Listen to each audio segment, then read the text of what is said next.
సరే ఆ global summit ఆ కథలు ఇంకా చాలా ఉన్నాయి చెప్పేటి, ఇది సందర్భం కాకపోవచ్చు. అయితే ఒకటి నిన్న చూస్తుంటే గుర్తొచ్చింది, అదేంది ట్రంప్ రోడ్ అని పెడతారట హైదరాబాద్లో. అని ఎందుకే ట్రంప్ రోడ్ పెడతావు? మన తెలుగు పిల్లలను మన విద్యార్థులను బేడీలేసి జైళ్ళలో పెట్టినందుకు ట్రంప్ రోడ్ పెడతావు హైదరాబాద్లో? ట్యాక్సీలు పెంచి టారిఫ్లు పెంచి మన దేశాన్ని ఇబ్బంది పెట్టి మన దేశంలో ఇవాళ వ్యాపార సంస్థలు మూతబడి పిల్లల ఉద్యోగాలు ఊడగొట్టినందుకు ట్రంప్ పేరు పెడతావా? ఏం చేసిండు ట్రంప్? ఇలా మన పిల్లలు హైదరాబాద్ అమెరికాలో ఉద్యోగాలు రాక నానా ఇబ్బందులు పడుతున్నారు.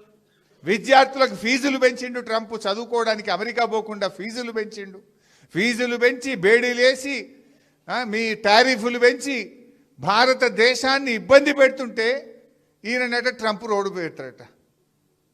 ఇది భారతీయులను అవమానించడం, ప్రజలను అవమానించడం. ఎవడన్నా ట్రంప్ పేరు పెడతాడు?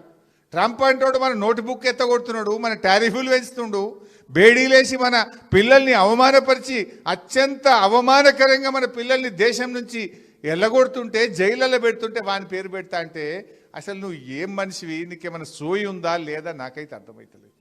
ఇంకా చాలా విషయాలు ఉన్నాయి. అవి